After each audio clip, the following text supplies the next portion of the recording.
is darshan. Come, let us all now move from meditation to darshan. Slowly, very slowly, please open your eyes.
परमशिवसमारम्भाम् नित्यानन्देश्वरि परमशक्तिमध्यमाम् अस्मदाचार्यपर्यन्ताम् वन्दे गुरुपरम्पराम्.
I welcome you all with my love and blessings.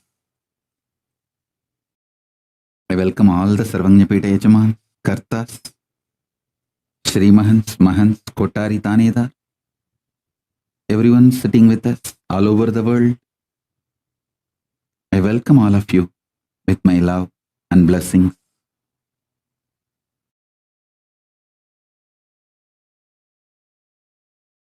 Paramashiva's message directly from Kailasa. Listen.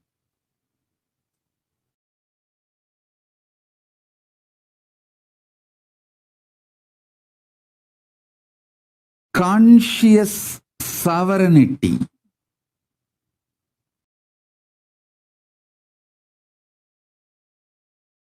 is manifested by you being and radiating your conscious sovereignty continuously.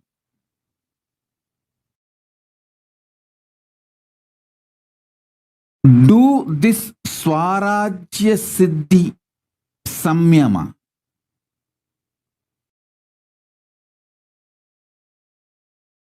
This is the samyama to achieve conscious sovereignty. Listen. This Swarajya Siddhi Samyama means samyama for the conscious sovereignty I directly received from Raghupati Yogi and Isakki Swamigal. Isakki Swamigal, till the end of his life, he practiced this samyama. Raghupati Yogi taught me from the yogic angle. Isakki Swami gave me as a Shaktipada itself. Now, this is the message from Paramashiva. Listen very deeply. I'm going to initiate all of you. Do the Shaktipada and Shaktinipada of this Samyama today. So if you want to call all your friends, family, you can call them for initiation. If you want to get your pets, get them for initiation. Actually, this is the important direct instruction from Paramashiva. That's the reason I came for the satsang today. Otherwise, originally I was planning that I will directly give the Devi Bhava Darshan on Adivalli, which is tomorrow. Tomorrow you are all going to have a darshan, Devi Bhava Samadhi darshan, as it usually happens in those days, with a sari and all the full Devi manifestation. You are all going to have Devi Bhava Samadhi darshan tomorrow. So I was originally planning I will come for Devi Bhava Samadhi darshan because too much samadhi. But this message just got downloaded into my system so powerfully, and it need to be delivered immediately, today itself, from the Akashic records. The whole science got downloaded. Please listen. I got these signs from Isakki Swamigal and Raghupati Yogi both. Now, Paramashiva gave this.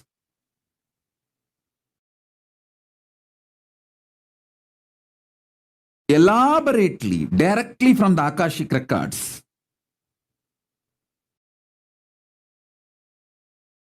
Swarajya Siddhi Samyama. It's a very powerful manifestation.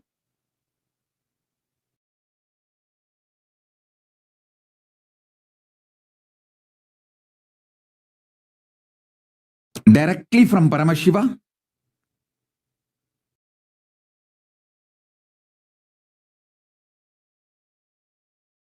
So if you guys want, I'll give few minutes for all of you to gather everyone, your friends, family, pets, for initiation. Then I'll start the initiation. Shrikant, tell Prasanna Ramchandran to join. Tripura, tell Vedaswarupa to join. And tell Bhagavan Reddy also to join. Ramesh Ramani, I think in the car.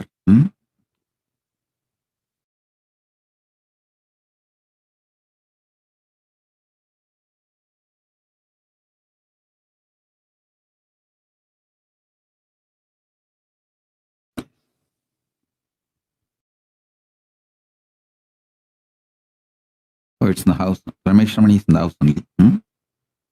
It's a sunlight.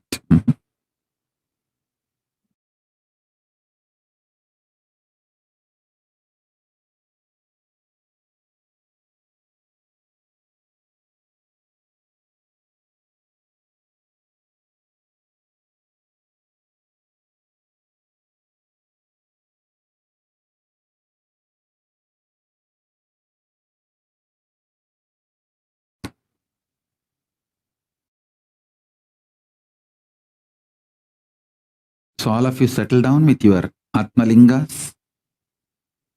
I'm going to initiate step by step. Call all your friends and family and inform them now.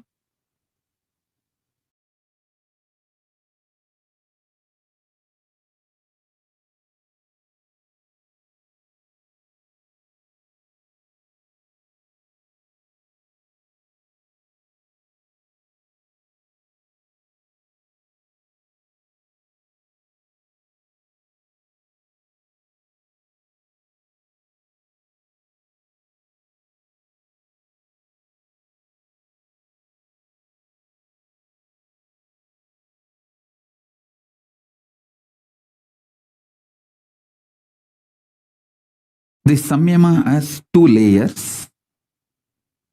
Swarajya Siddhi Samyama, Swarajya Shakti Samadhi. I'm going to initiate both the layers. So better all of you settle down. Listen. All of you listen intensely. I'll explain both the levels. Swarajya Siddhi, Swarajya Shakti. Swarajya Siddhi. Listen. You are Paramashiva. Everyone with whom you are relating is Paramashiva. With this cognition, continuously, every thought raising in you should be from this cognition. Understand? Consciousness becoming your emotion, thought currents, words, retaining your sovereignty. Understand? Your consciousness, from that only your cognitions manifest. From your cognitions only your emotions manifest. From your emotions, your thought currents manifest. From your thought currents, your words come out. Through your words, you start acting. The words uttered inside or outside. That is the way your functioning starts. Your relationship, this whole psychodrama starts. So, listen carefully.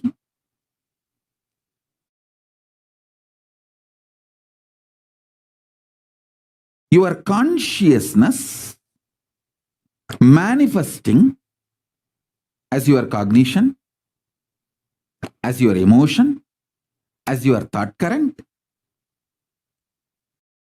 as your words, without losing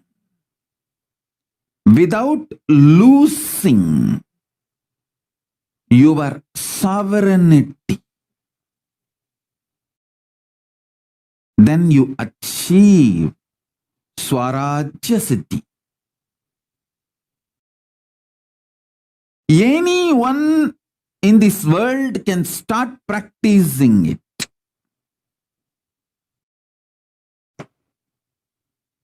Now, I'm giving you the second layer. Swarajya Shakti Samadhi. This is the Samyama. Samadhi. You need to manifest it intensely. Samadhi, which you need to manifest it intensely. For this, you need certain amount of ferociousness.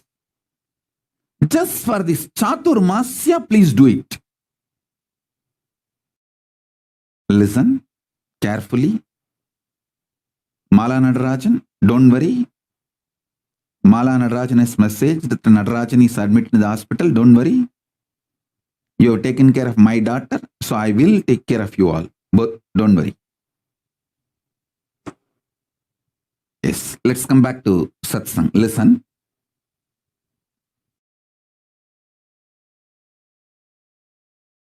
Listen carefully.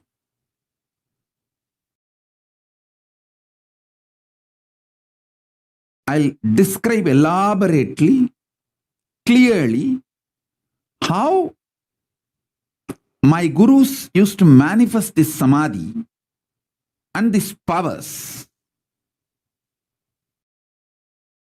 of the conscious sovereignty.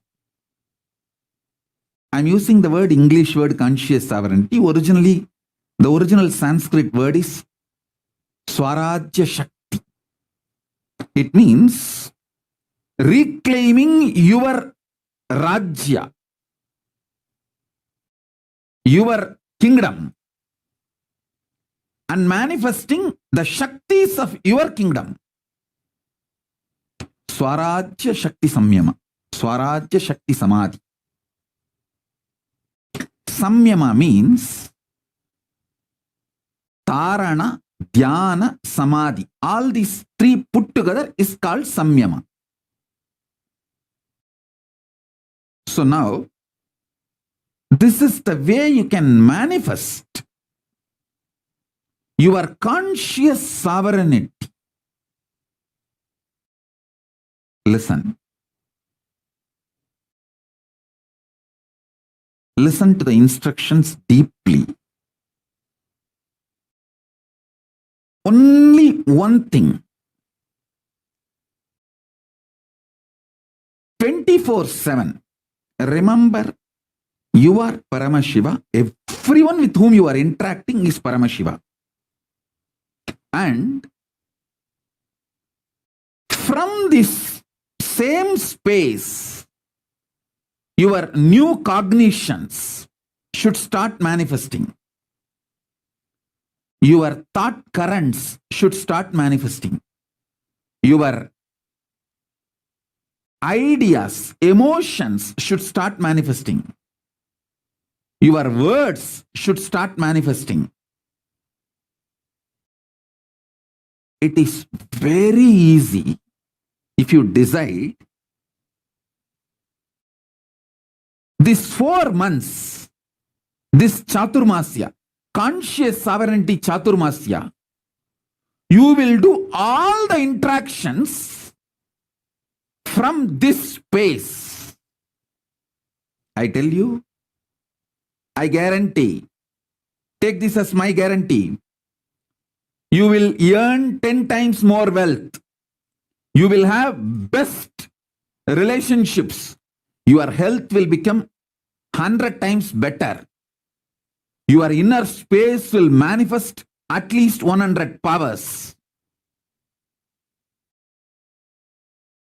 Mark all these words as my commitment to you all who are receiving this initiation. Listen. This Chaturmasya till Navaratri, decide. Your whole interaction will be only from this angle, this space. And make sure all your communication is only through writing and showing, writing and showing, writing and showing. Because when you are not blabbering, all your verbalization is blabbering. When you are not talking blah, blah, blah, blah, blah, blah, blah, blah, you can retain the conscious sovereignty cognition. If you make your communication only through writing, you can always make sure, yes, I am from that space. I am here as Paramashiva, and here is this Paramashiva. So I am here to be ultimately integrated. No cheating, exploiting, no cunningness, strategic relationship, integrity to integrity, Paramashiva to Paramashiva, oneness to oneness. If there is a conflict, I will explain this, my conflict and insecurity and fears to this Paramashiva, knowing that this Paramashiva will not exploit me, will only support me in manifesting my Paramashivatva more and more. Listen, I am telling you, most of your deluded insecurities will melt down. All your delusional insecurities will melt down.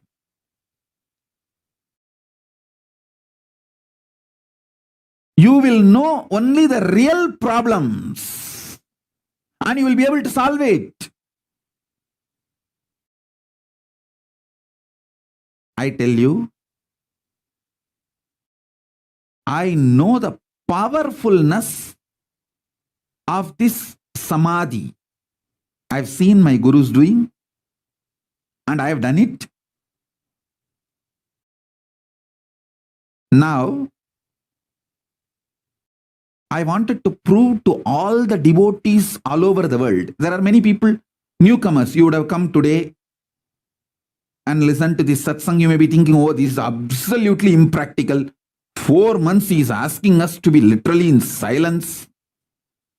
He doesn't know I'm a doctor, I'm a lawyer, I'm an engineer, I'm a scientist, I'm a CEO, and he is asking me to be in silence. He is impractical. You may think,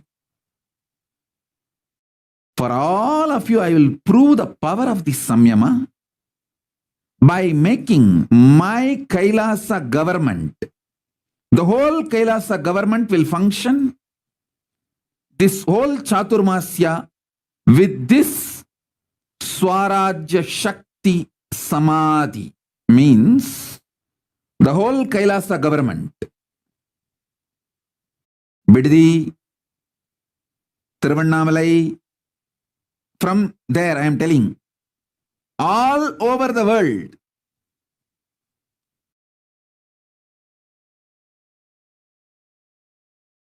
all countries, the Kailasa government functions should be done with this powerful Swarajya Shakti Samyama. Samadhi. Swarajya Shakti Samadhi. Listen. Immediately, I know few people will raise, no. They somehow want to break this samyama. They will raise, oh, what to do if we need to attend to some legal things with the outer world, if we need to attend to something. All right, maybe those one or two things, rarely you can speak as an exemption. Otherwise, this whole 4 months, all internal interactions, let it be writing and showing, writing and showing. For example, if the ashram from Tiruvannamalai ashram and Biddi ashram need to communicate, come on Zoom call, both sides, write and show, over. You don't know the power of not speaking and writing, because by the time you write, you won't lose your cognition. But when you speak, you are so addicted to speaking, it has become such a natural habit of you. I will not say natural, unnaturally natural habit of you. You don't know what you speak. You don't know what you do. Actually, Skandamata does not speak. She is not speaking because she doesn't want to lose the conscious sovereignty. She knows. She wants to speak from conscious sovereignty. That is why she is waiting. She wants to be in my space, so when I initiate her, without losing the conscious sovereignty samyama, she wants to manifest.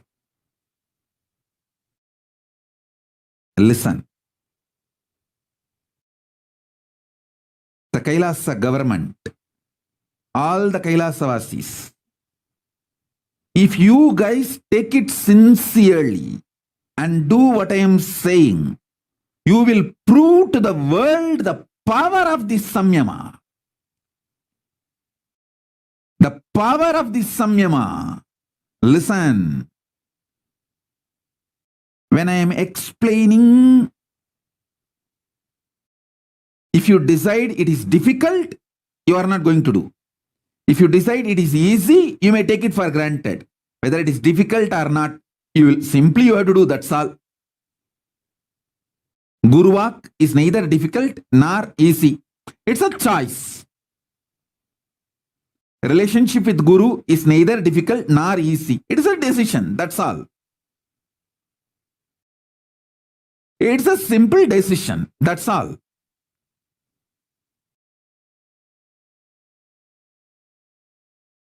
Listen.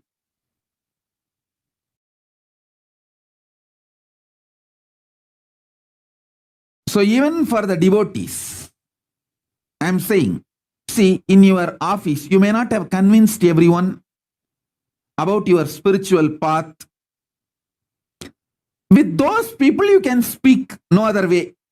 But try to retain this conscious sovereignty, cognition, and continue to speak.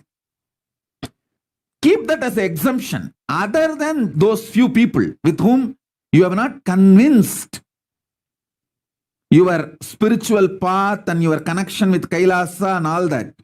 With those people, no other way you have to run your life. Other than those few, with everyone who knows you are my disciple and you do everything I say, with all of them, practice this samyama. You can explain to them by writing. You can keep in one paper why you are doing what you are doing. They will be happy that you are seeing them as Paramashiva and you are very honest with them, very integrated to them. No cheating, no strategy, no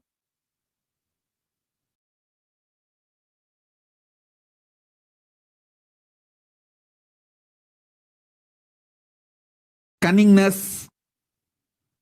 They will be very happy to have a person like you in their life, in every part. I tell you, I really tell you.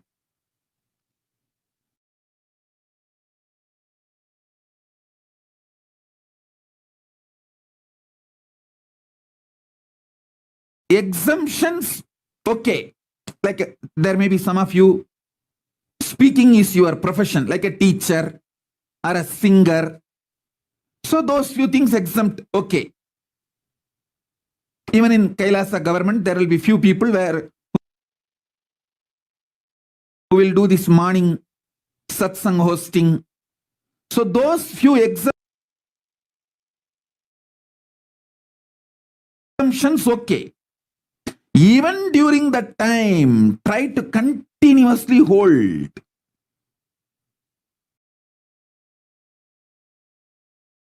the cognition you are Paramashiva, and with whoever you are relating, they are all Paramashiva.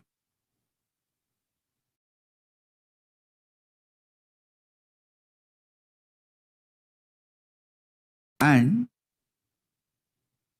I tell you, try to shift most of your communication to chatting, typing, writing, then speaking. Reduce the speaking drastically. Make it into typing, writing, that kind of things. Why? You don't know the power of this. With writing, typing, still it has not become unnaturally natural habit. See, breathing is organically natural habit. Good. But talking, even wearing clothes, all these are toxic natural habit. Unnaturally natural habit. It has become your nature, but it is not natural. Or I can put it in the other way. It has become almost like a natural for you, but which is not your nature.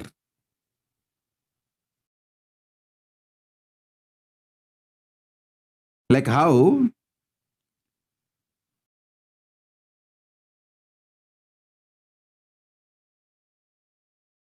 wearing dress is not your nature, but it has become natural now. Breathing is very organically natural habit. But talking is not organically natural habit. It is forced natural habit. Forced and became a natural habit. WhatsApp, Facebook, Messenger, in everything. Typing is okay. Chatting is okay. Drop talking, because while you type, while you chat, I know that delete, how many times you delete and retype, delete and retype, reword before send button. Listen, sometimes even after sending, you wanted to verify if that person has not seen the message, if the double tick is not there, you delete it. You unsend the message. Listen.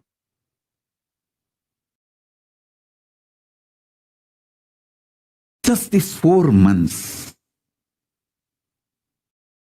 hold this cognition. You will manifest so much powers. You will see the secret of the cosmos, I tell you.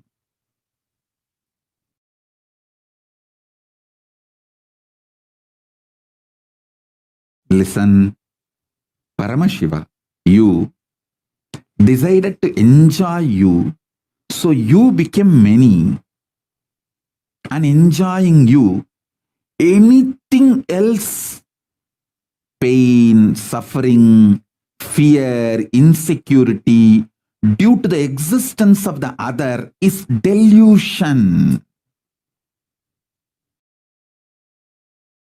You will wake up to this reality. You will manifest that kind of powers, personality, joy, wealth, everything in your life. I am not giving you some technique to get 1 ton gold. I am giving you the methodology to get a planet made out of gold. I am giving you the methodology to get a planet, full planet, hill, everything is gold. That is what is Swarajya Siddhi. Understand? I am not giving you one small power, one small health. I am giving you your own consciousness. As I told you, you are not human being for me. You are a conscious being.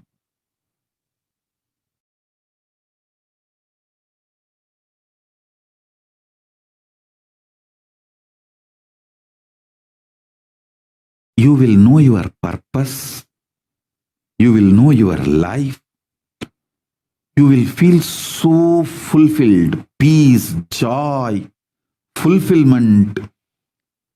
It's like you will be so grounded. You will feel so big about you.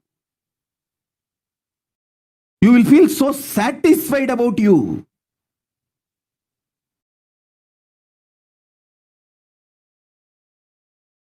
$1,000 good things will happen if you just do this till Navaratri, till Vijayadashmi, that's all.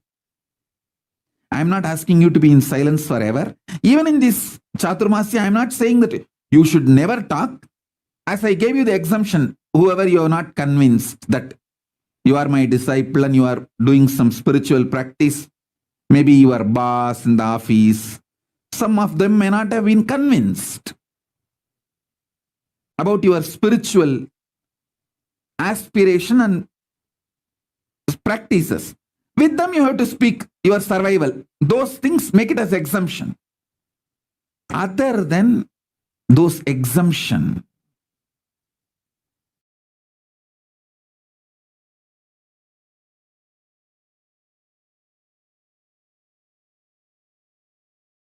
make this as your lifestyle. I tell you.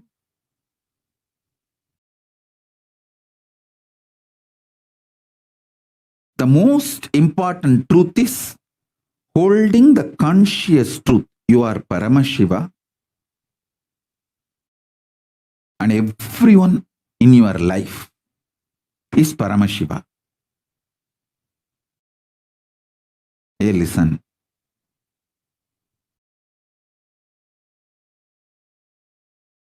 See, I am not talking something illogical, irrational, or impractical. Don't think I am talking something impractical. Listen.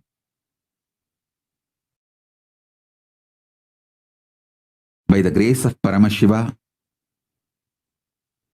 by the age of 16, literally I have mastered every thought current and experiences of enlightenment sciences, different branches of enlightenment sciences, Shaiva, Vaishnava, Shakta, Vaidika, Vedanta, Siddhanta. That is the way Paramashiva has supported. Of course, he himself manifested and he has made the whole ambience available for me in every way.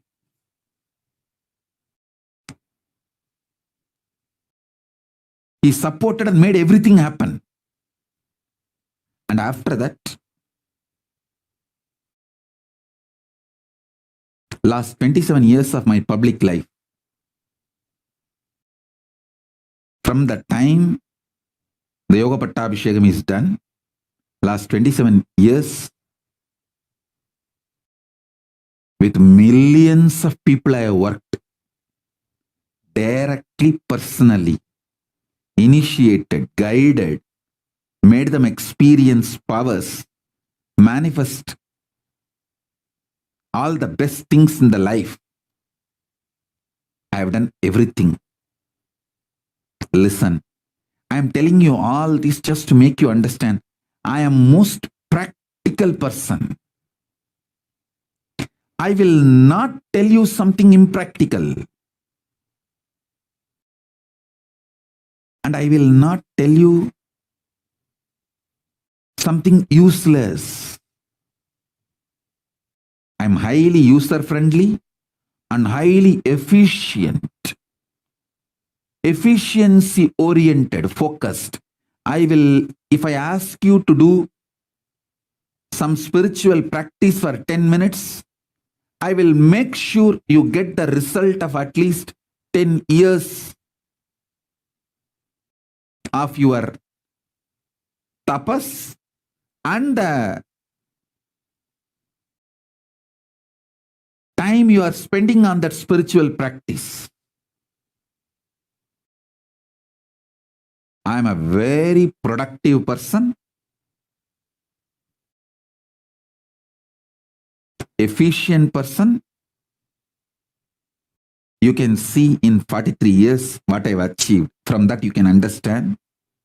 I am very productive, life positive, focused, successful person. Very practical person. If I am giving you this samyama, this samadhi, I know the power it can bring in your life. So drop all the ideas. It is difficult, not possible for me. No. Everyone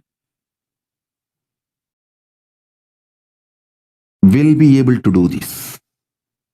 As I told, if talking is your profession, like teacher, lawyer has to talk in the court. So that kind of unavoidable, have exemption. So even during those moments, always try to hold the cognition. You are Paramashiva and everyone around you is Paramashiva. And this whole interaction is between Paramashiva and Paramashiva. Hold that cognition and continue to talk, but you will forget, I know, because talking has become such unnaturally natural habit. You will forget that cognition. But what to do? But all the other times, stop talking and be from this cognition and always do the communication by penning down. Then even few minutes if you miss, you can get back to this cognition and start penning down.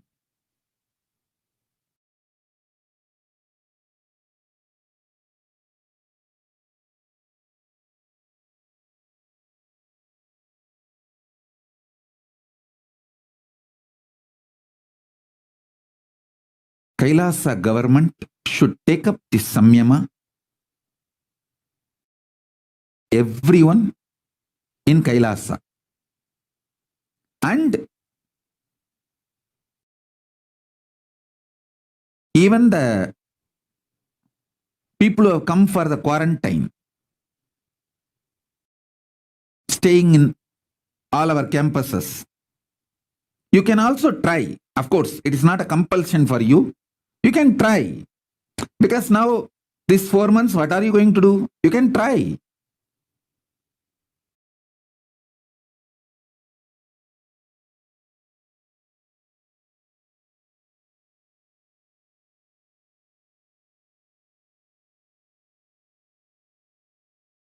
Listen.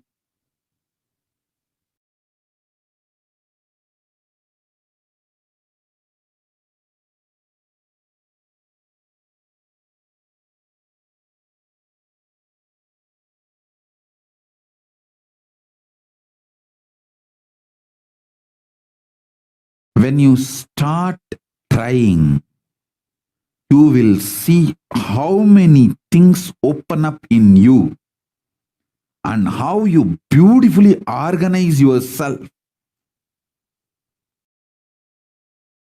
All the 25 faces of Paramashiva manifesting in you, all the 25 states of consciousness manifesting in you,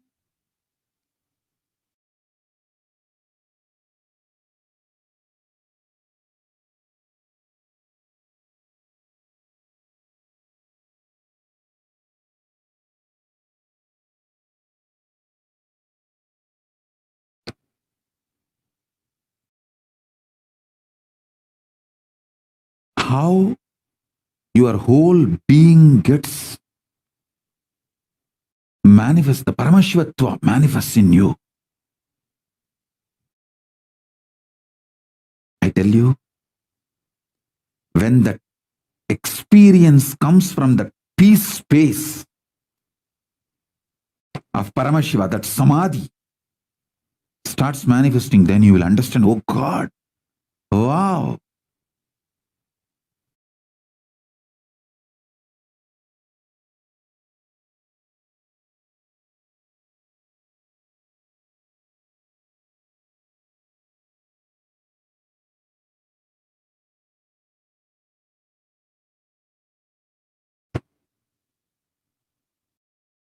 My job is to give you Shaktipada and conscious support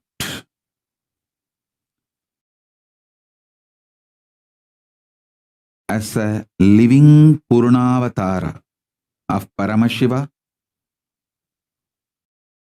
I bless you all and I commit with you all. I will surround you all as a conscious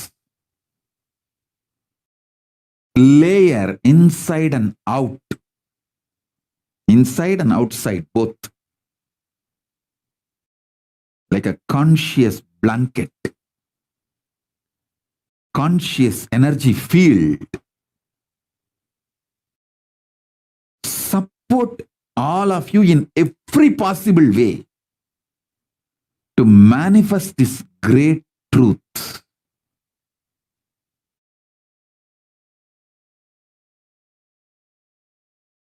See, when you start living this truth, you will see whatever you want in your life starts manifesting, like a wealth, health, relationships, everything. Then you will understand the auspiciousness of this samadhi, this samyama, and you will be so inspired to follow. You will start you will simply start doing it.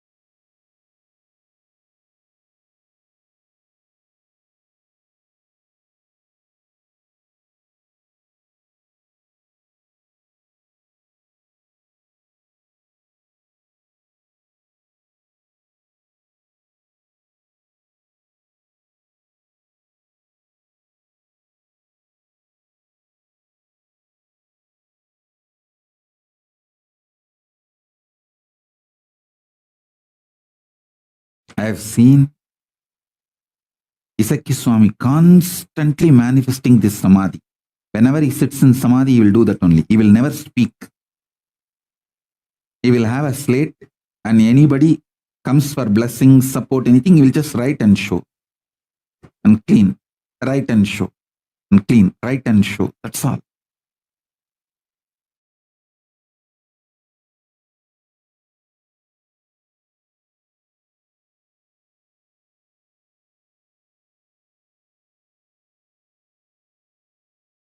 Kailasa government,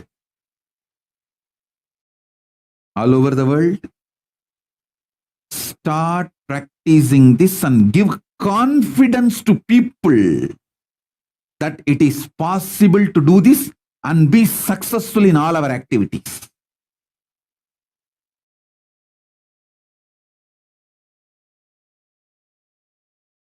See, the Kailasa government,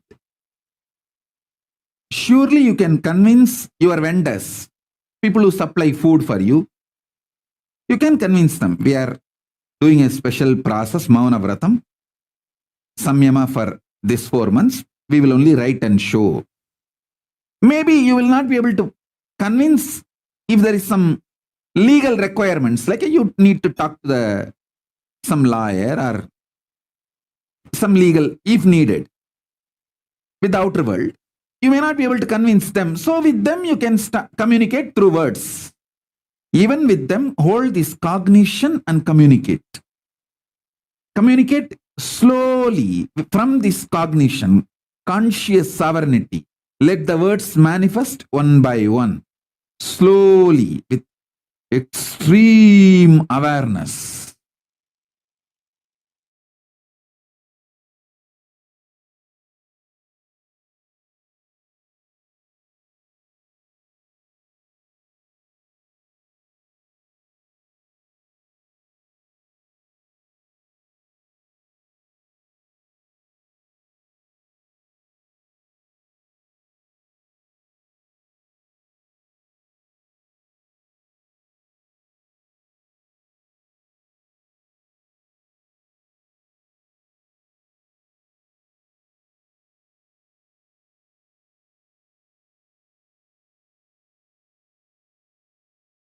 All the people who are sincere, want to manifest conscious sovereignty, powers of Paramashiva, should take up this samyama.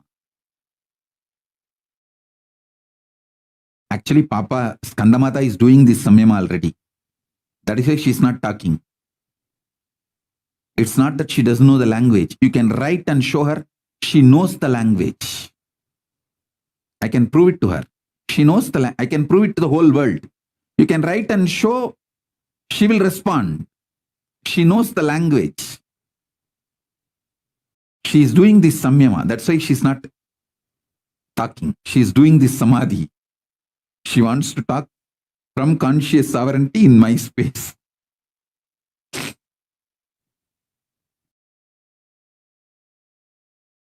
I tell you, it's a very powerful samadhi.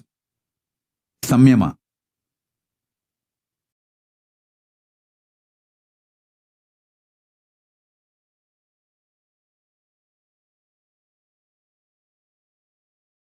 Try this.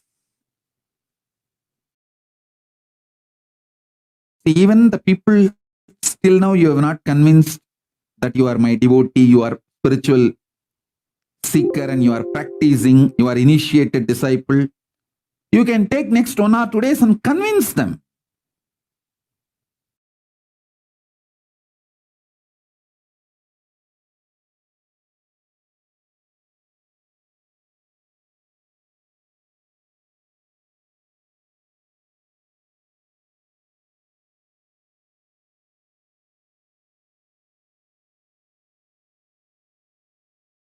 It is possible.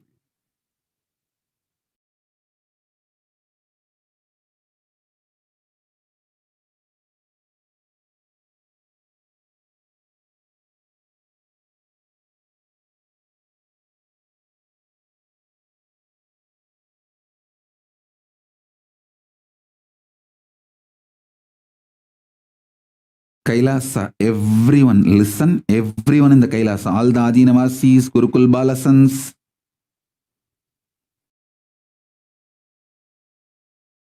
people who are in quarantine, in Biddi, in Hyderabad, all the sannyasis, all of you listen. Don't try to ask for exemption. Don't put your energy on breaking this samyama. Put your energy on making this samyama and making the whole world understand the power of this samyama. If you demonstrate it, the power, the whole world will start realizing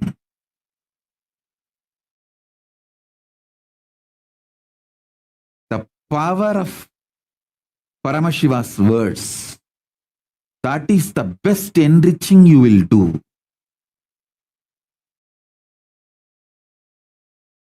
Your whole consciousness, body, mind, brain, emotions, everything will be detoxed.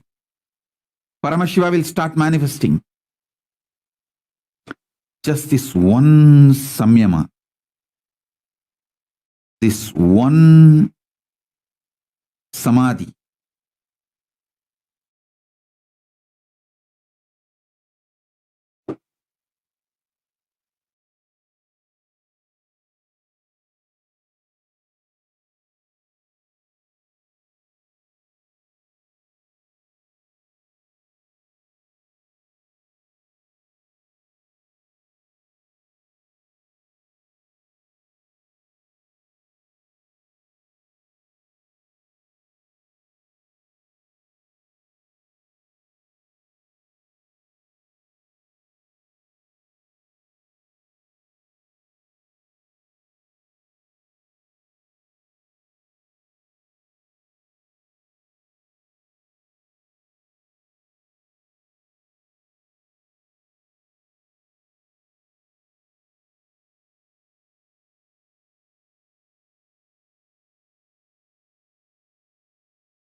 என்னப்பனல்லவா என்னப்பனல்லவா என் தாயுமல்லவா என் தாயுமல்லவா தன்னை உணர்த்திடும் தியானம் அளித்தவா என்னப்பனல்லவா என் தாயுமல்லவா தன்னை உணர்த்திடும்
என்னப்பனே என்னையனே நித்யானந்த நித்யகாருண்யனே என்னப்பனே என்னையனே நித்யானந்த நித்யகாருண்யனே நித்யா நித்யா நித்யா நித்யா நித்யானந்தனே நித்யா நித்யா நித்யா நித்யா நித்யா நித்யானந்தனே நித்யானந்த நித்ய ரூப நித்ய காருண்யனே நித்யானந்த நித்ய ரூப நித்ய காருண்யனே என்னப்பனே என்னையனே நித்யானந்த நித்ய காருண்யனே நித்யானந்த நித்ய காருண்யனே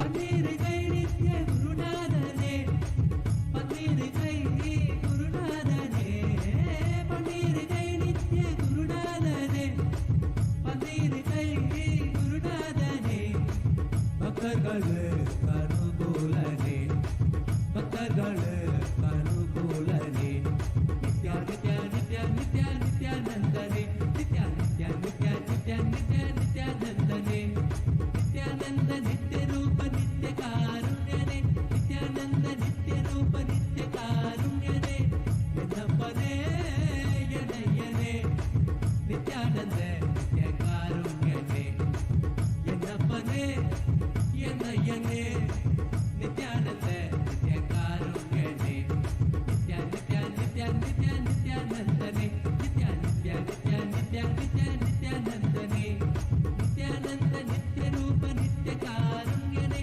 நித்யானந்த நித்ய ரூப நித்ய காருண்யனே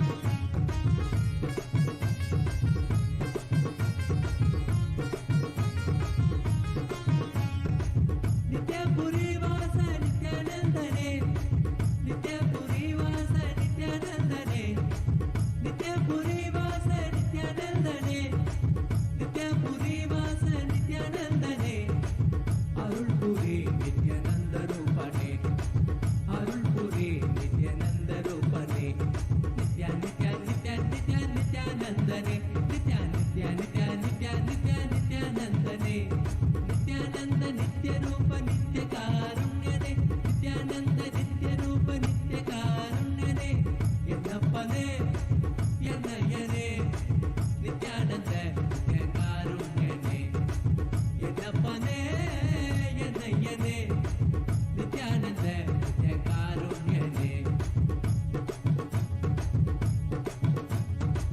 கால்களில் பொற்றிலம்பு நித்யம் கைகளில் பொற்றதங்கை கால்களில் பொற்றிலம்பு நித்யம் கைகளில் பொற்றதங்கை என வருவான் என வருவான் நித்யா நித்யா நித்யா நித்யா நித்யானந்தனே நித்யா நித்யா நித்யா நித்யா நித்யா நித்யானந்தனே நித்யானந்த நித்ய ரூப நித்ய காருண்யனே நித்யானந்த நித்ய ரூப நித்ய காருண்யனே என்னப்பனே என்னையனே நித்யானந்த நித்ய காருண்யனே என்னப்பனே என்னையனே நித்யானந்த நித்ய காருண்யனே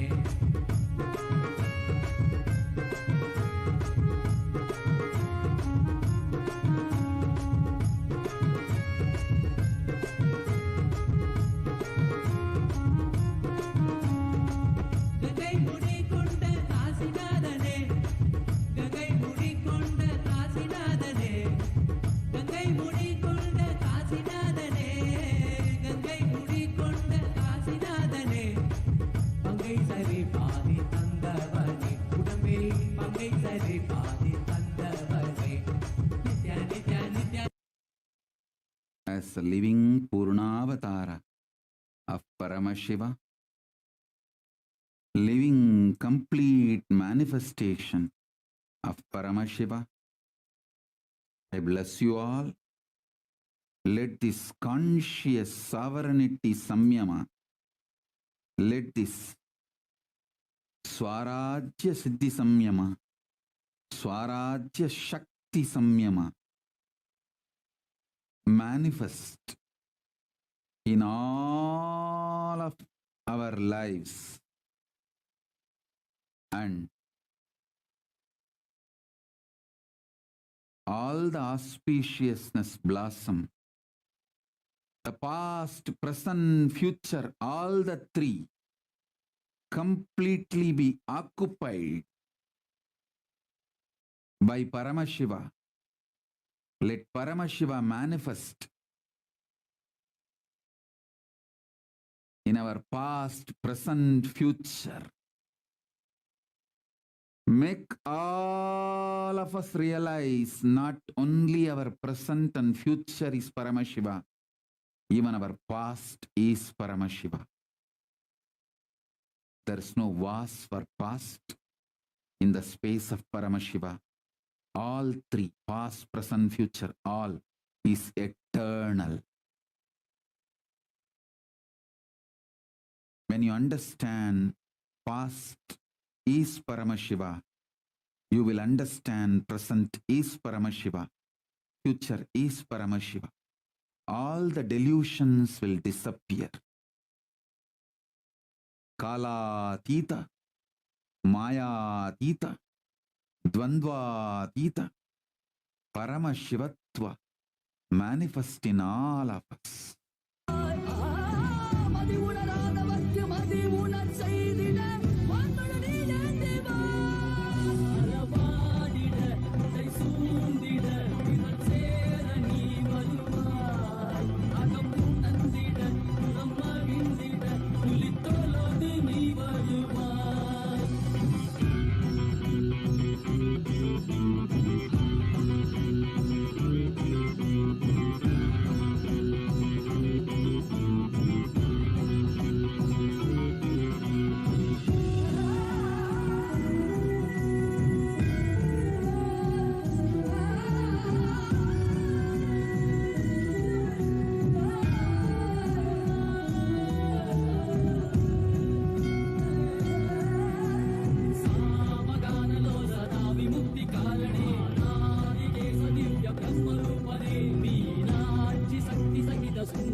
Listen carefully.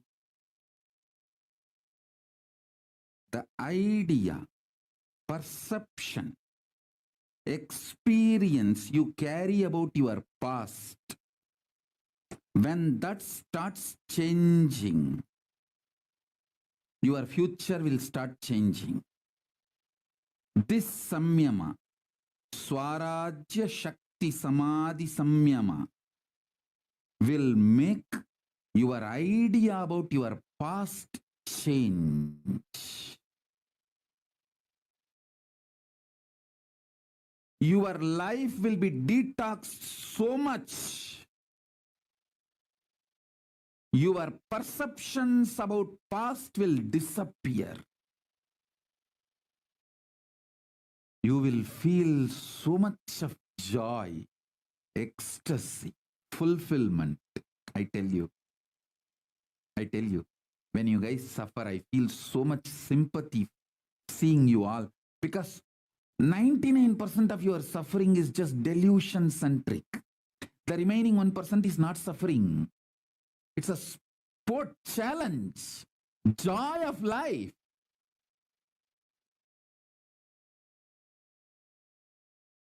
Ecstasy of life.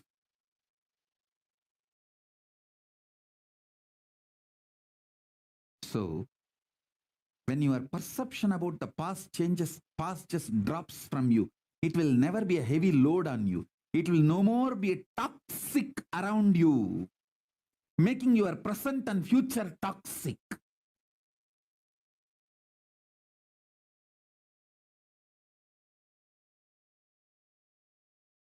So understand?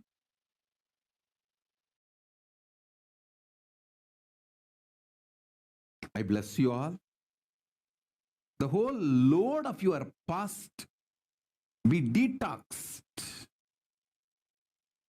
all the load of the past be cleared. Let you all be detoxed. Let you all radiate Paramashivatva. Let Paramashiva Paramborul, ultimate, manifest in all of you. Om, Om, Om, Om, Om. Shiva, Shiva, Shiva, Shiva, Shiva, Shiva, Shiva, Shiva, Shiva.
மறையும் மறை காக்கும் மலையை போற்றி முழுமதியாய் வந்த முதல்வா போற்றி அருணையில் உதித்த நித்தியனை போற்றி மாமுதிரை மீட்ட சுந்தரா போற்றி அருணையில் உதித்த நித்தியனை போற்றி மாமுதிரை மீட்ட சுந்தரா போற்றி நித்யானந்தா ஆனந்தா ஆனந்தா நித்யானந்தா நித்யானந்தா ஆனந்தா ஆனந்தா நித்யானந்தா நித்யானந்தா ஆனந்தா ஆனந்தா நித்யானந்தா ஆனந்தா ஆனந்தா ஆனந்தா நித்யானந்தா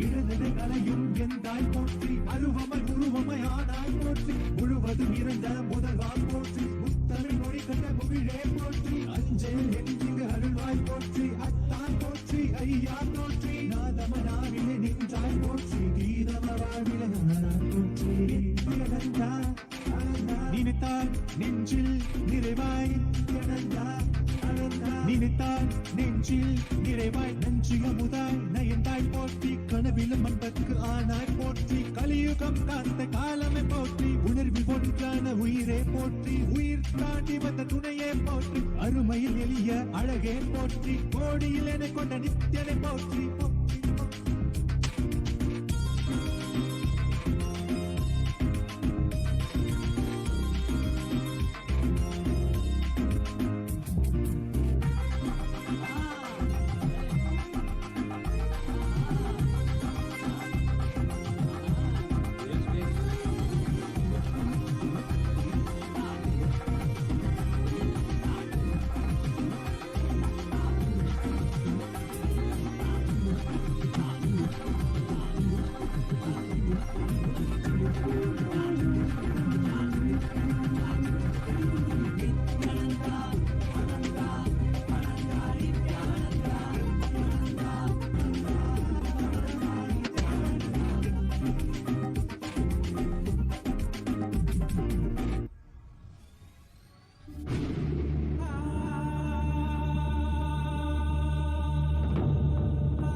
महादेवाय ते नमः मृत्युञ्जयाय रुद्राय नीलकण्ठाय शाम्भवे अमृतेशाय सर्वाय महादेवाय ते नमः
కలవరా ఏమీ లేకున్న నీకు స్వామి ఉన్నాడురా దర్శనమిచ్చాడురా స్వామి దివిలో నీకెళ్ళామురా దివ్య శరీర స్వామి మడబాకి విధాతరా దర్శనమిచ్చాడురా స్వామి దివిలో నీకెళ్ళామురా దివ్య శరీర స్వామి మడబాకి విధాతరా మడవాడేరా మడతోడేరా దర్శనమిచ్చాడురా మడవాడేరా మడతోడేరా స్వామి పాద కమల శరణం ఏమీ వాక్యంగా మనకి ఎంతటి మోహంగా ఏమీ సౌఖ్యంగా మనకి ఎంతటి మోక్షంగా ఏమీ వాక్యంగా మనకి ఎంతటి మోహంగా ఏమీ సౌఖ్యంగా మనకి ఎంతటి మోక్షంగా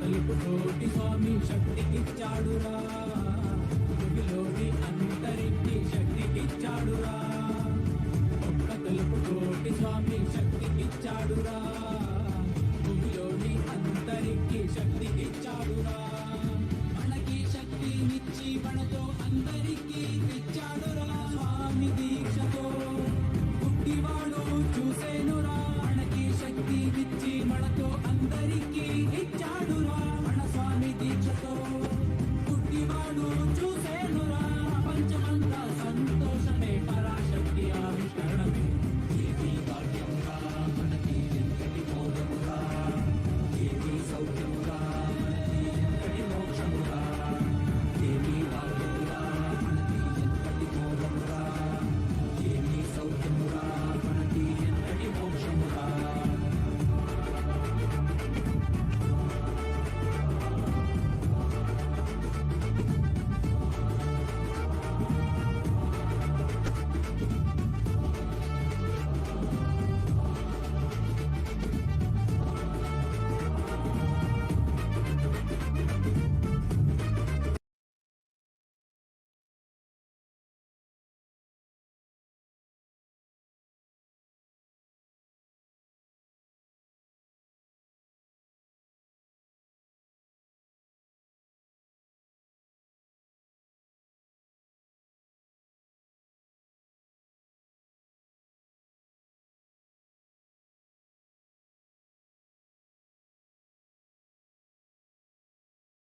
பூசி உடுக்கை தனை ஏந்தும் காலனே புலிதோலனே வீடிகால் உள்ள முறைகின்ற மதுரை மாநகரின் ராசனே இன்னல்களை கலைந்து இன்பங்களை அளிக்கும் சுந்தர வடமணி நேசனே ஞாயிறு திங்கள் நித்த முறைகின்ற செவ்வழி கொண்ட செல்வனே சொற்களே எந்த சோமனே ஐயா சோதி வடிவான ரூபனே பழிமொழி காணா அண்ணாமலையே அகிலமும் போற்றிடும் ஐயனே நால்வர் போற்றிட நயமுடனாடிடும் நாதனே ஆழ காலம் உண்டு ஆழம் காடுதடில் ஆனந்த நடமிடும் ஆதி செய்வனே மங்கையிடம் கொண்டு கங்கை முடி கொண்டு நர்த்தனம் புரியும் ஈசனே சுடலை முடி பூசி முடுகை ஏந்தும் காலனே புலிதோலனே மீனின் பிடிகால் உள்ள முறைகின்ற மதுரை மாநகரின் ராசனே இன்னல்களை கலைந்து இன்பங்களை அளிக்கும் சுந்தர வடமணி நேசனே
Om,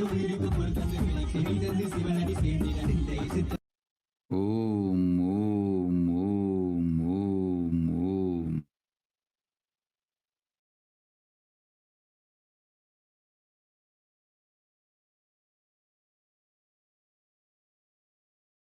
Om, Om, Om.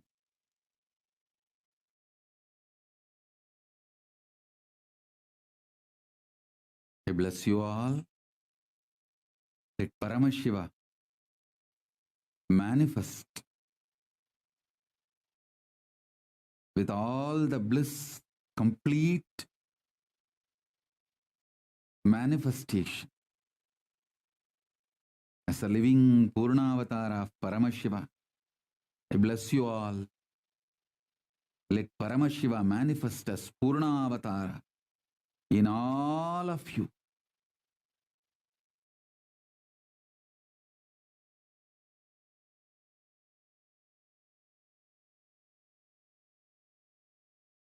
Om, Om, Om, Shiva, Shiva, Shiva, Shiva, Shiva. Samrajya Shakti, Samadhi Praptirastu, Anandamayi Bhava, Sarvamangala Praptirastu. Om, Om, Om, Om, Om, Om.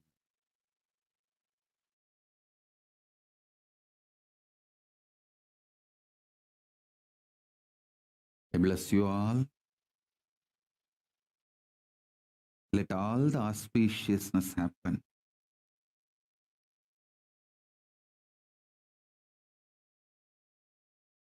Sarva Mangala Praptirastu. Sarva Mangala Praptirastu. Sarva Mangala Praptirastu. Swarajya Siddhi, Swarajya Shakti, Samadhi Praptirastu. Sayujya Mukti Praptirastu. Paramashiva Sayujya Mukti Praptirastu.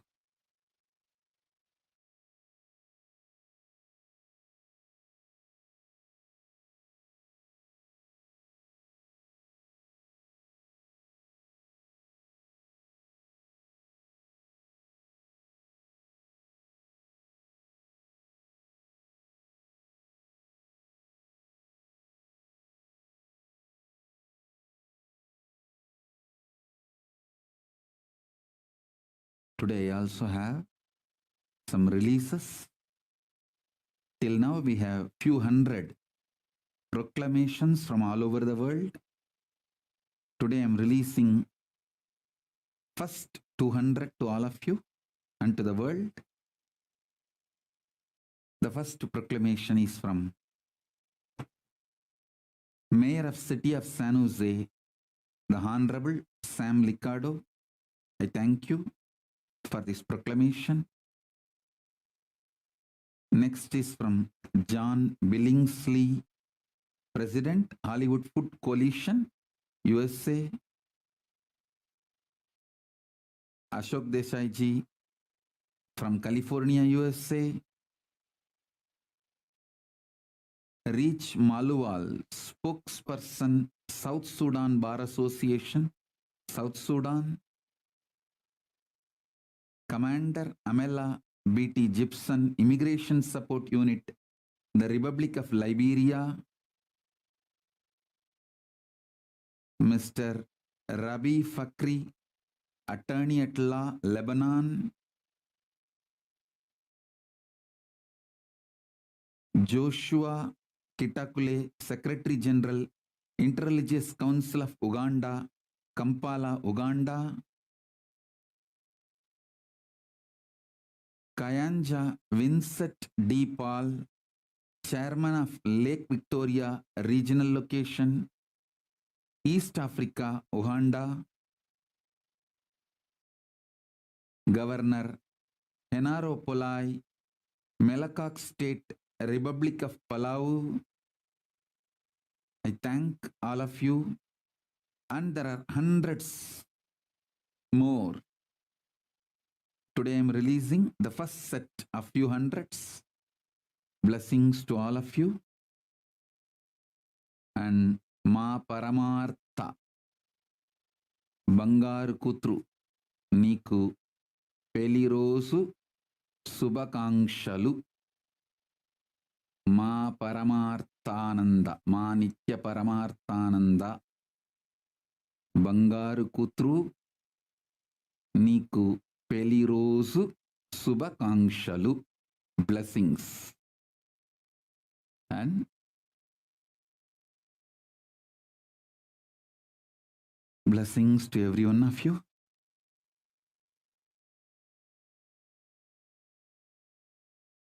To manifest successfully this Samyama, Swarajya Shakti Samyama.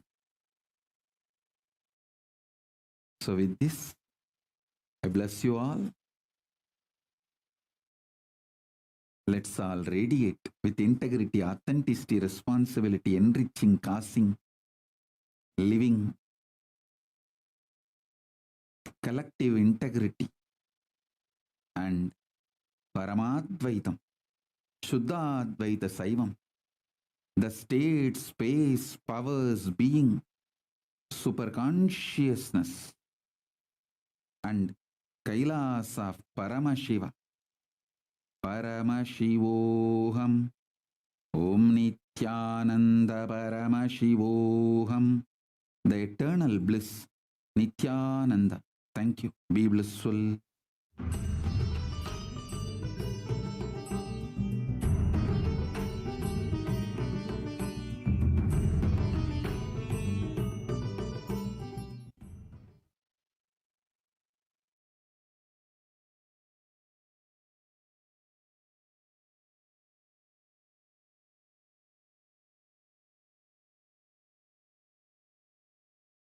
Sakshibhutam Bhavaditam Trigunarahitam Sadgurum Tam Namami.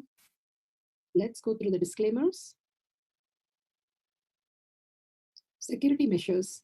No photography, video, audio recording. Important cautions.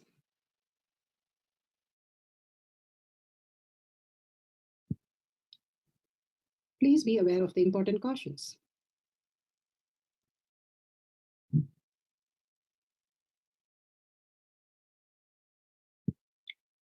What is spa manifestation? Let's hear from Bhagwan himself explaining what is spa manifestation.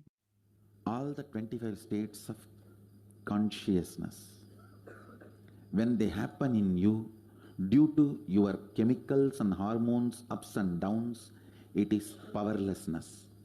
When it happens in you, out of your free will and consciousness, it is powerfulness. That's all. When you fall into sleep, it is powerlessness. When you enter into sleep, it is powerfulness. When you fall into dream, it is powerlessness. When you decide to dream, it is powerfulness. So I've added the ultimate powerfulness, Turyatita, in your whole being and doing. Manifest all the powers. Understand, power manifestation is nothing but cognitive shift.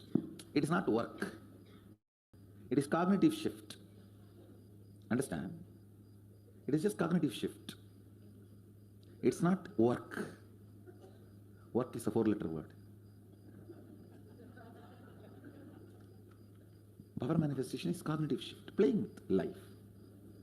Playing with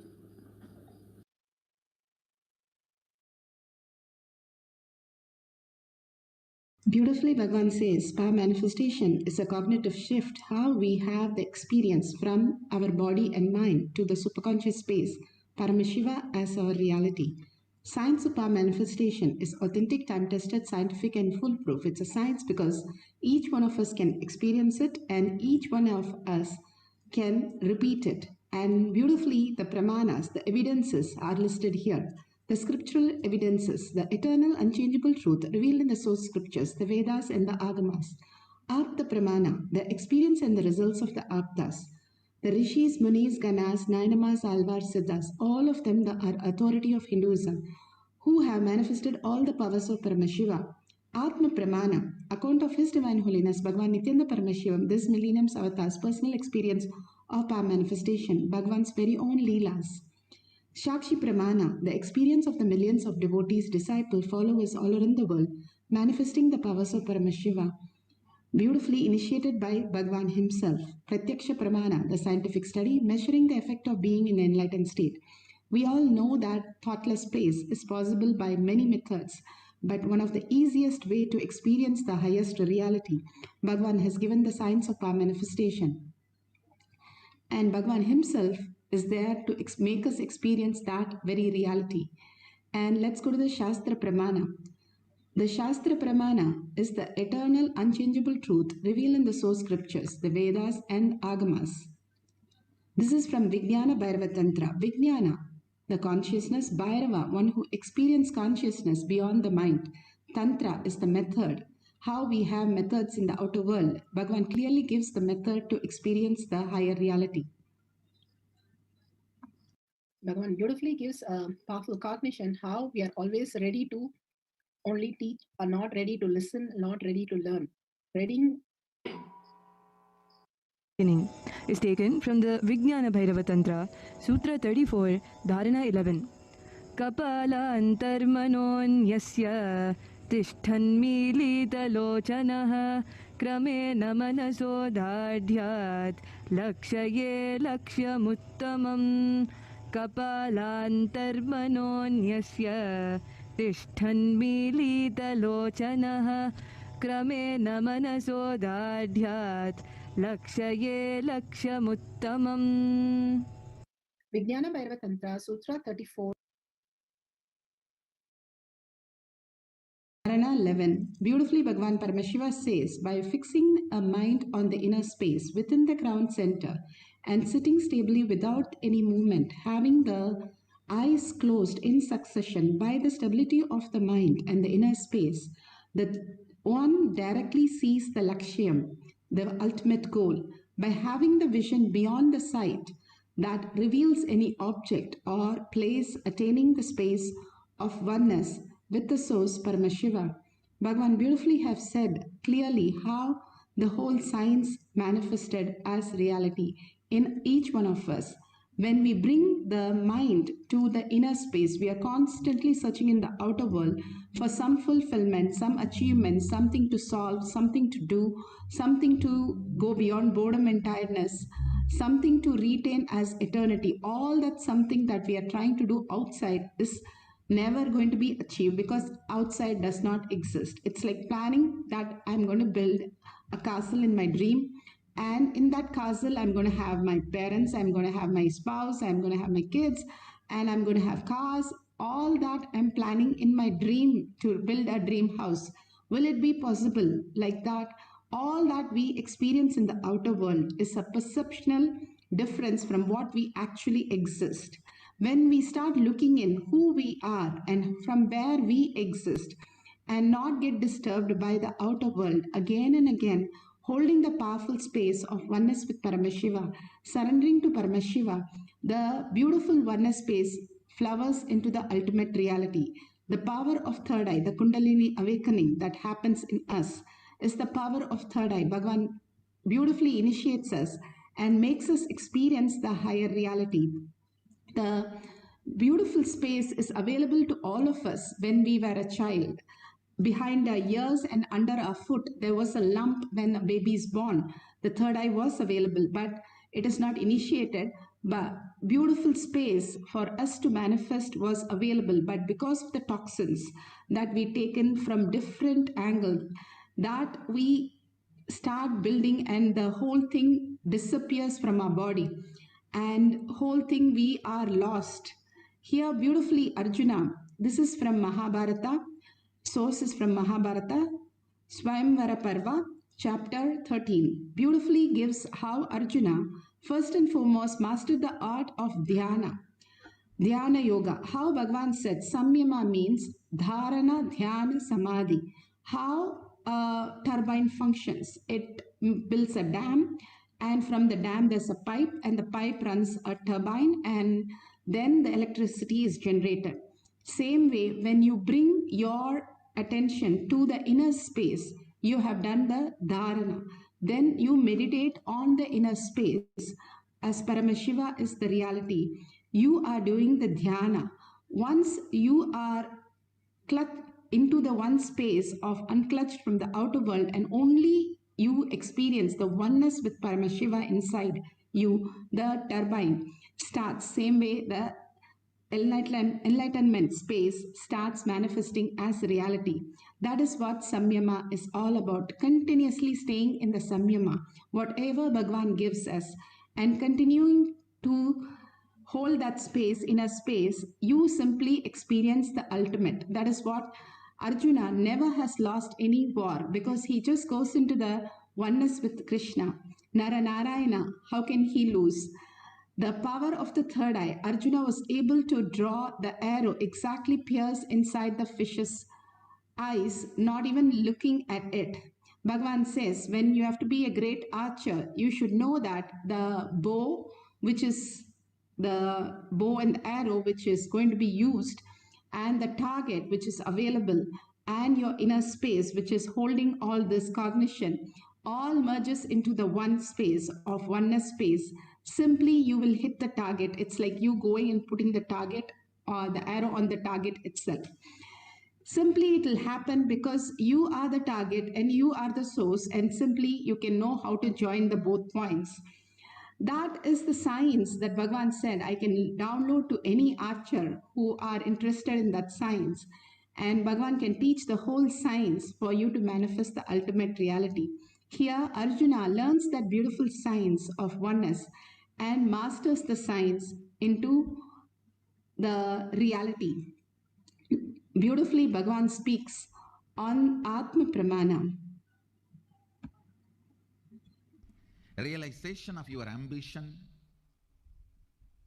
experiencing your completion, attaining your oneness, whatever.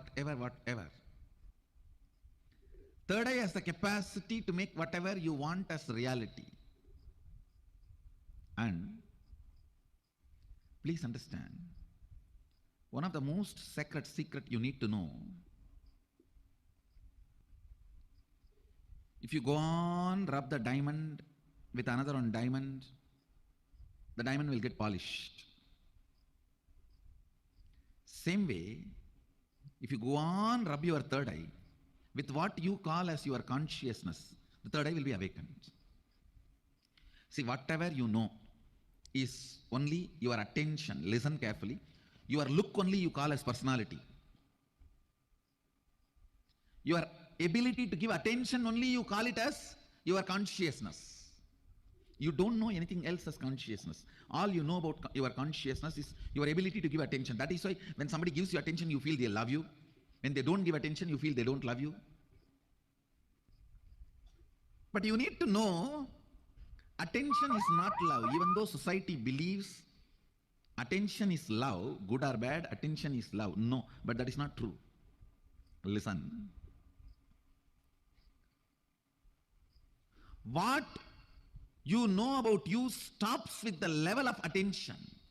See, your idea about your consciousness itself is all about your ability to attend and perceive. That's it. That is why you think you are nothing more than giving attention and receiving attention. You are nothing more than giving attention and receiving attention.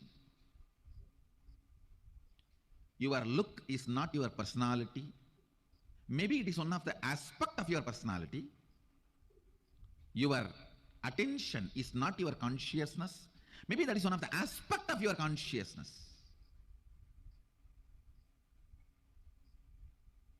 So understand,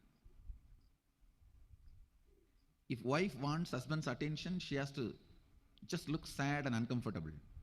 If husband wants wife's attention, he just has to look comfortable and happy.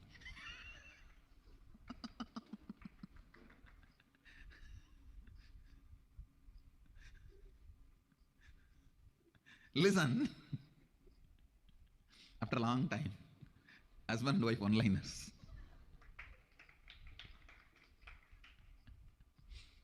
All the one-liners actually does not match for all, but most matches for most.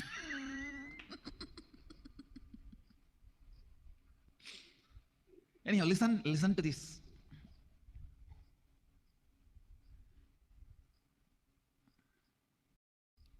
If you use a diamond to rub the diamond, both diamonds will be polished. If you use your attention to rub your third eye, whatever you know as your consciousness, if you use all of that and rub your third eye will be awakened.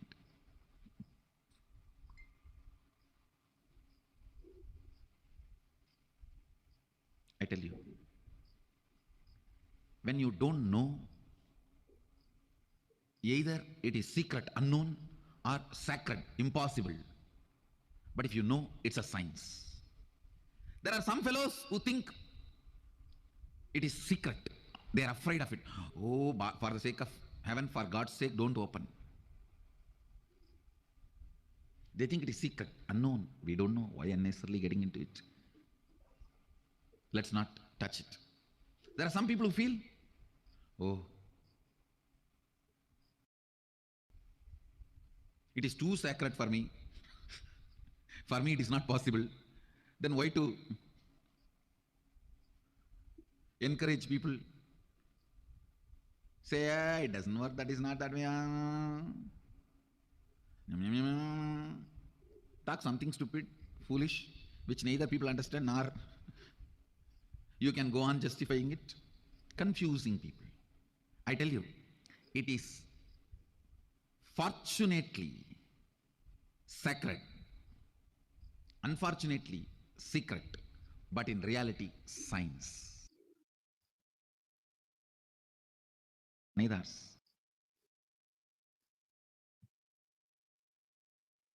Now you can see how Bhagavan beautifully explained about how the third eye functions, and it is the highest reality that one can experience. And starting having the glimpse of power manifestation, you can see how the Balasans has put lot of tissues, 3 tissues under her eyes, and then on top of that she has put again 1 more eye band to cover the eyes, and she's playing tic-tac-toe in Washington DC with all the officials, and how she's amazingly get the whole thing. She draws and she gives all the details for the other person to draw inside. Today we are going to experience drawing inside the object through the third eye. Or you can take a few magazines and do a third eye reading also. That's fine, whichever you're comfortable with. Now let's go to the instruction for manifesting the power of third eye. Again and again, clearly we have seen that how scientifically they have proven that how thoughtless space occurs and how the brain completely in a different conscious space. Let's go to the instruction. Make sure your eye bands are ready, books and papers are ready, that you can copy, draw through your third eye. You would have done in your first grade. Now, through the power of third eye, we are going to experience the same. The guidelines. The main thing is the light should not enter your third eye. Why? If you have light, then your eyes will think it is doing some processing. So only if it is dark, how in the deep sleep it is completely dark. Make your eyes completely dark so that this area, the function of the third eye area, starts becoming visible for you. That is why we ask you to make it dark. Not that you peek, nobody is there to verify. But making it dark, you will know this frontal lobe area starts showing you the letters and the pictures, everything so clearly. More and more, like how you do all the science, you start working with it as you experiment. Each year, when you were probably 1 year, you did not understand many things. But as you grew up, by college, you know everything was so simple and so easy to manifest. So the same thing, you start playing with all these powers, you will simply get it. You can have books, papers, or your partner can give your diagram, or you can play tic-tac-toe, whichever you're comfortable. If you got few things in a row correct, you have manifested the power. But if you just feel your Kundalini energy and tingling in your third eye, even that is a manifestation. Start sharing your powerful cognition more and more that you're Paramashiva. Whatever you keep telling the world, simply the world becomes the reality for you. Let's go into the deep meditation to experience the oneness with Paramashiva. Sit straight with your head, neck and spine in a straight line. Visualize Paramashiva, PARASHAKTI, again and again in your third eye. Absolute unclutching. From everything that you know as the outer world, we are going to be with the inner space for a few minutes. And you can go back to your outer world after this session. Put away your gadgets, put away your outer world. Only be with the inner space, Paramashiva, PARASHAKTI, who you are, with 25 heads and 75 eyes and 50 hands, so alive and so real, so much that you are just vibrating with her. All you need to do is chant the Mahavakya, entangle with Bhagwan, merge into Bhagwan in that deep oneness. How you fall in love with something. When you taste it, even as a food, you taste it, you forget everything. Or you watch a movie, you forgot your body or your mind. You love something, you know how to forget your body and the mind. Same way here. With all the awareness, we are going to just dissolve into Bhagwan's lotus feet. Every time when we have something painful, just surrender to Bhagwan's lotus feet again and again. Then he will give you the depth of the cognition to raise you and make you manifest all the reality, all the possibilities. Again and again, surrender to Bhagwan's lotus feet and unclutch from everything that you know as your reality. And just experience Bhagwan's reality as the ultimate reality. So let's keep your paper, pen, everything ready. Whatever appears, keep writing. Don't bother. The Balasans, how do they manifest? They start telling all kinds of things and just keep telling, but they're very confident. They know that they will manifest powers. That will persistence make them manifest powers. Same way, whatever appears, the pictures, the colors, the numbers, everything start noting down in the paper. And at the end of the cycle, we can verify the details, whether the same thing is in the book. You want to draw some circles and squares so that you can draw inside the object, please go ahead, make some pictures of squares and circles in the book so that you can just see what's exactly inside it and you can draw it. So let's experience the oneness with Paramashiva, merge into Paramashiva, and whatever he gives as prasada, accept it as reality. This will not just make you do just the third eye power, but removes all the incompletion, the root problems that you have, and simply liberated you into the superconscious space. Even 3 to 4 seconds, if you are experiencing this, you will be showered with auspiciousness and abundance, Bhagavan says. So let's deeply start chanting the Mahavakya from your navel center, the whole body vibrating with it. Constantly when you chant the Mahavakya, you merge into the higher frequencies. That is the reality, and that is why all the great avatars continuously keep chanting the Mahavakyas. So let's start chanting the Mahavakya, merge into the oneness with Paramashiva, and manifest the power of third eye.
Let Paramashiva's third eye manifest in all our third eyes.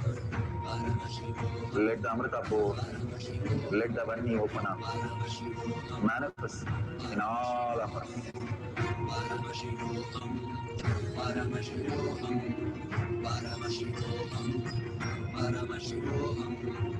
Let Paramashiva overflow, manifest the powers in all our third eyes. Om Nityananda Paramashivam.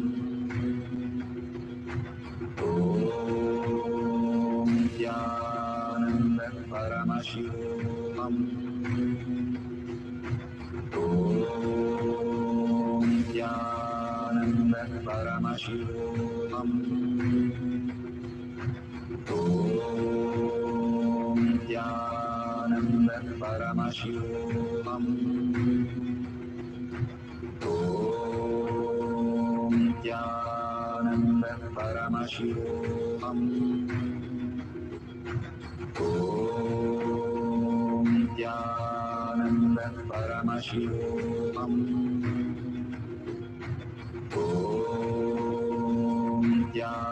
Nityananda Paramashivam. Om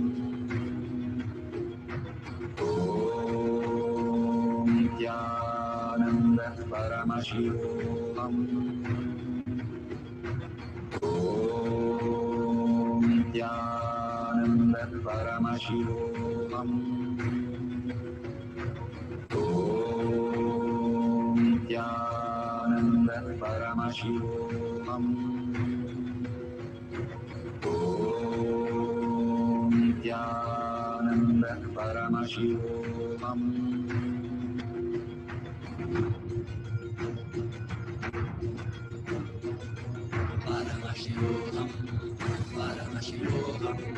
Let Paramashiva's third eye manifest in all our third eyes.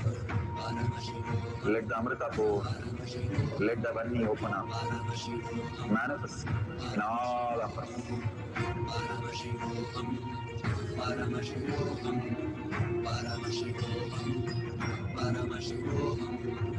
Let Paramashiva overflow, manifest the powers in all our third eyes.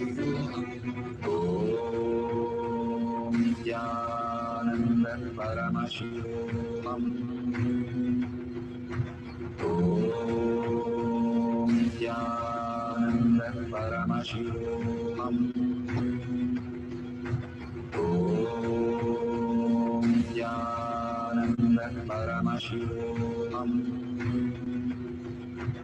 Om Nityananda Paramashivam. Om Nityananda Paramashivam. Om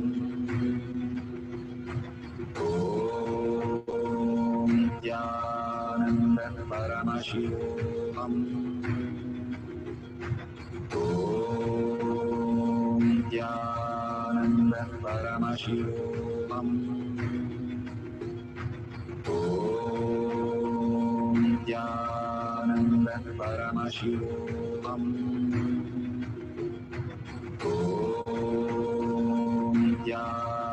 Nityananda Paramashivam. Om Nityananda Paramashivam. Om Nityananda Paramashivam. Om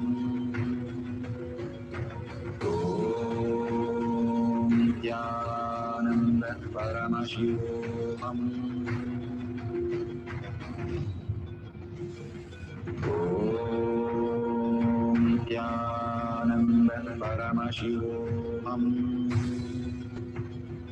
Om Nityananda Paramashivam. Om Nityananda Paramashivam. Om Nityananda Paramashivam. Om Nityananda Paramashivam. Om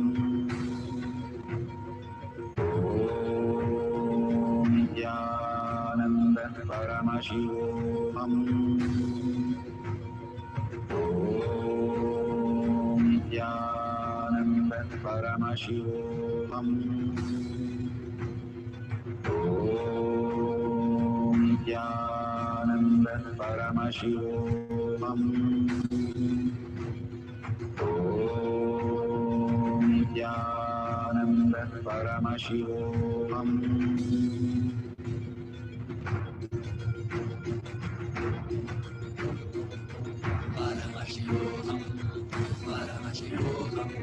Let Paramashiva's third eye manifest in all our third eyes. Let the Amrita pour, let the Varni open up.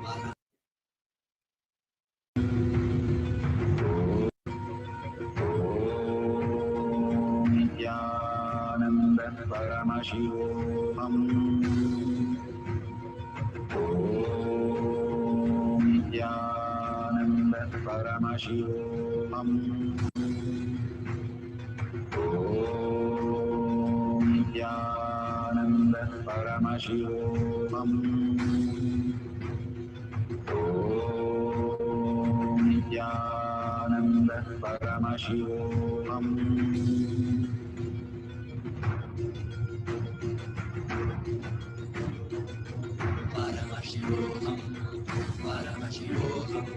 Let Paramashiva's third eye manifest in all our third eyes. Let the Amrita pour, let the Varni open up. Manifest in all of us.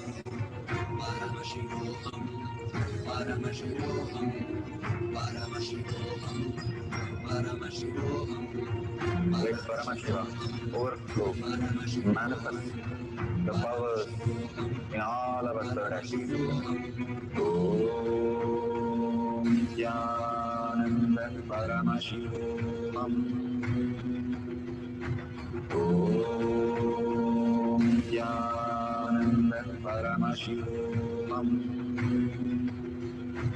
Om Nityananda Paramashivoham.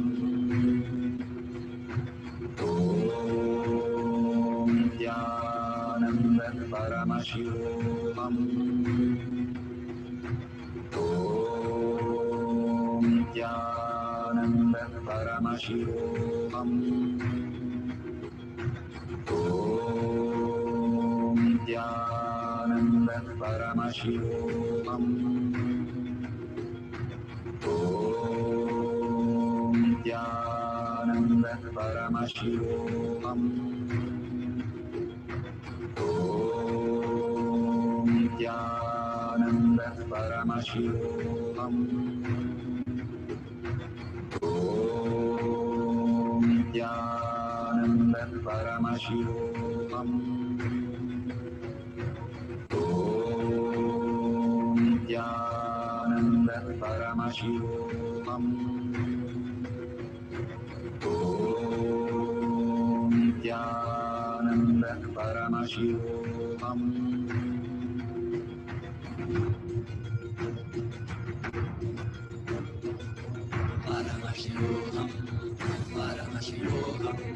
Let Paramashiva's third eye manifest in all our third eyes. Let the Amrita pour, let the Varni open up. Manifest in all of us.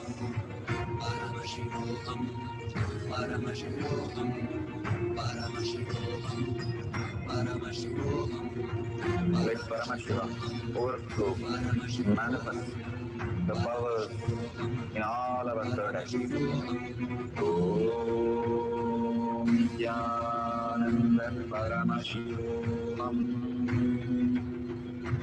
Om Nityananda Paramashivoham.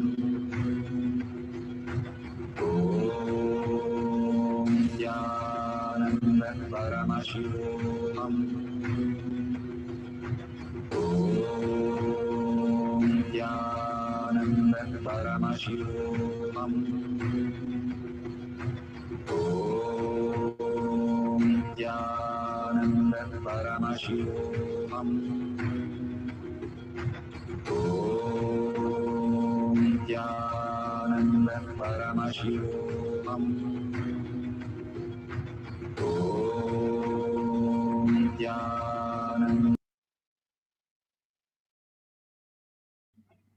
Beautiful.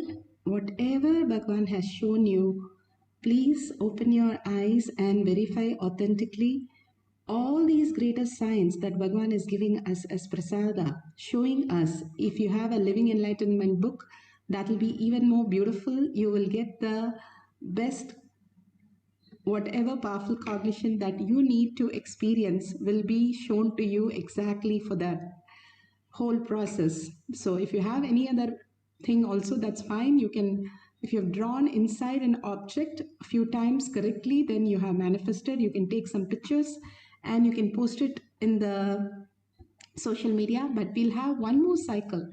Just surrender. Don't think I'm seeing only black, I don't know, I can't see it. All this is also our outer world cognition, which doesn't exist. So why are we running again with the self-doubt, self-denial, self-hatred? Nothing exists. It is there, but it is not yours. You are not that. You are a beautiful sheet of how the movie happens on the sheet, where it is completely not affected by whether it is a flood or whether it is a fire on it. It is seen as a movie. So Bhagavan says, from your behind your back, because behind is where all the five senses puts all the things for you to perceive it. So from behind your back, you just visualize a screen, like a 3D screen, and just see everything is happening on you, but it is not you. When you do that continuously for 3 days, Bhagavan says, you will be enlightened. To that powerful space, nothing touches us, nothing is there in us. Whatever needs to happen, it will happen. However it needs to happen, it will happen. And all that, we don't block it, it will happen quickly and the most easiest and the best method, because Paramashiva always makes it happen the best possible way. So you can drop all the incompletions that you are blamed or you have to change. There is nothing for us to do. All we need to do is observe that these are happenings that is happening in your life. Again and again, just process it and continue with what you are and not get affected by it. When you do not have any affecting reaction or engaging with all these outer world, you are the Brahman and you are Paramashiva, because you're engaged with a higher space where you are in the deep love with Paramashiva, PARASHAKTI, Devi herself. Other than that, nothing matters. Nothing makes sense to you, and everything is only the Paramashiva space, because you have tasted the ultimate space. You don't feel like you want these dreams. Once you love the higher reality, Bhagavan says, all this will simply wither away and you will be just the pure conscious space as reality. And you will recognize everybody to be in that Paramashiva space also, because you are Paramashiva. Hold that powerful space, Brahmanya Bahuputratam. You are the favorite inheritance of the cosmos. You're not somebody who's lost somewhere. Bhagavan beautifully says, you become like a $1 trillion kid who can experience all the reality, and your father is ready to shower on you if you are ready to expand yourself. That is how Bhagavan is waiting in the courtyard for each one of us to manifest the powers of Paramashiva. We'll have quickly one more cycle and we will end and we will share with the world. Let's sit straight with the head, neck and spine in a straight line. Take some new books. If you have Living Enlightenment, Bhagavad Gita Unbridged, all that greater science, you can take those books now. And if you want to still again draw and find the points inside the drawing, go ahead, that also. You can try multiple things. Make sure your eyes, there is no light passing your eyes. And that's the only instruction. So let's sit straight, put away your gadgets. Anyway, you can't see without your eyes. So put away your gadgets. And if you can see with your third eye, no problem. That's what I say. As long as you don't lift a stone and you're able to hit on something, it is fine, because you are using your intelligence. It will take care of where it should land. So let's start chanting the Maha Vakya intensely and connect to Bhagavan in the quantum space and entangle with Bhagavan, manifesting the powers of third eye.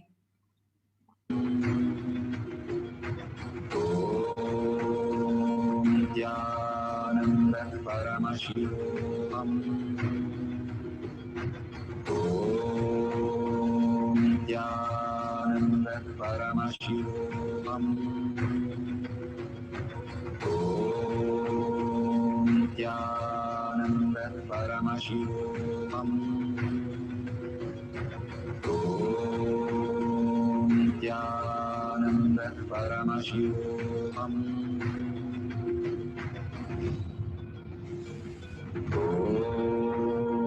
Nityananda Paramashivoham. Nityananda Paramashivoham. Nityananda Paramashivoham. Nityananda Paramashivoham.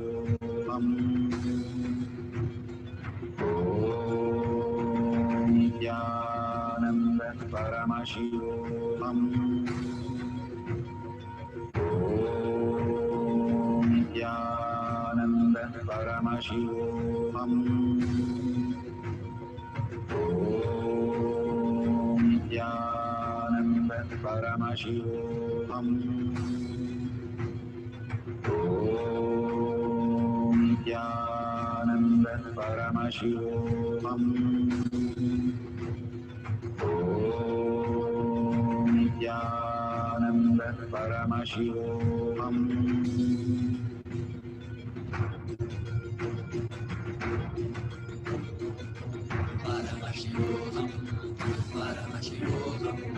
Let Paramashiva's third eye manifest in all our third eyes. Let the Amrita pour, let the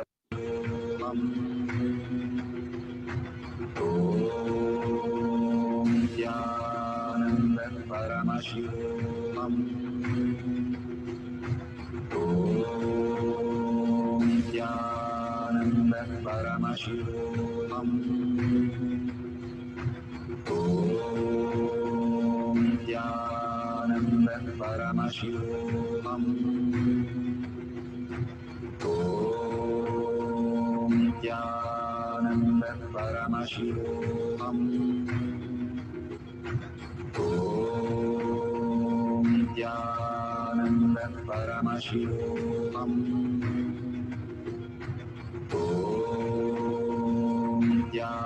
Nityananda Paramashivoham. Nityananda Paramashivoham. Nityananda Paramashivoham. Nityananda Paramashivoham.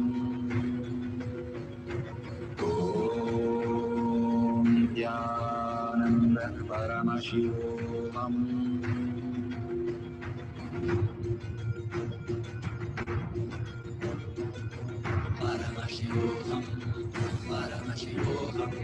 let Paramashiva's third eye manifest in all our third eyes.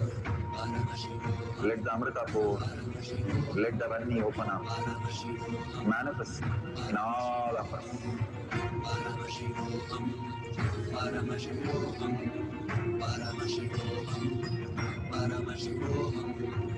Let Paramashiva overflow, manifest the power in all our third eyes.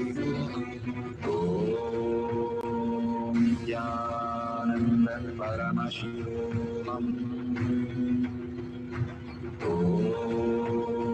Nityananda Paramashivoham. Nityananda Paramashivoham. Nityananda Paramashivoham. Nityananda Paramashivoham. Nityananda Paramashivoham. Nityananda Paramashivoham. Nityananda Paramashivoham. Nityananda Nityananda Paramashivoham. Om Nityananda Paramashivoham.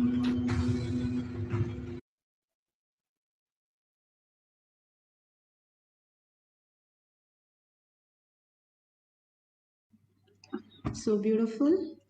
Whatever you have manifested, please share it in tinyurl.com/powermanifestation. Bhagavan beautifully says, whenever you share, the more and more power manifestation gets bolted, any powerful cognition or power manifestation. So if you see a $sign, you can offer to your contribution to Kailasha. Every temple has a hundi for us to offer that. And when we start manifesting all these greater signs, the more and more gratitude and more contributing to others' life, we'll start understanding the higher reality, the higher purpose. Bhagavan says, you start building Kailasha inside your inner space. So with the deep gratitude, thanking each one of you, thanking Bhagavan, and surrendering all these powers and powerful cognition at Bhagavan's lotus feet, with the deep gratitude and earning that I am Paramashiva, holding that samyama continuously inside us, that I am Paramashiva, and ending the session with the Purna Mantra. Om Purnamada Purnamidam Purna Purnamudashyate Purnasya Purnamataya Purnameva Vashishyate. Om Shanti Shanti Shanti. Hari Om Tat Sat Sarvam Bhagavate Sri Nityananda Paramashivam Paduka Arpanamastu. Om Nityananda. Thank you so much. Verify authentically and share with the world. Thank you, Nityanandam. See you after next satsang.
Paramashivoham.